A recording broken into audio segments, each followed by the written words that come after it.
जो लोग fatty liver का शिकार हैं, यानी जिगर के अंदर फैट्स हैं या जिस्म के किसी भी हिस्से के अंदर फैट्स हैं, उनके लिए ये कहवा जबरदस्त काम करता है।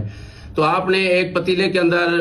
2 गिलास पानी डाल के उसको अच्छी तरह से उबालना है और फिर उसके अंदर छोटा सा अदरक का टुकड़ा डालना है, 1 दालचीनी का टुकड़ा डालना है और चंद पुदीने की पत्तियां डालनी है और 1 चम्मच अजवाइन का, और उसके अंदर 1 लीमू काट के वो भी इसके अंदर डाल लेना है और इसको इतना अच्छी तरह इतना उबालना है कि इसका पानी आधा रह जाए। और फिर इसको 1 गिलास के अंदर इसको छान के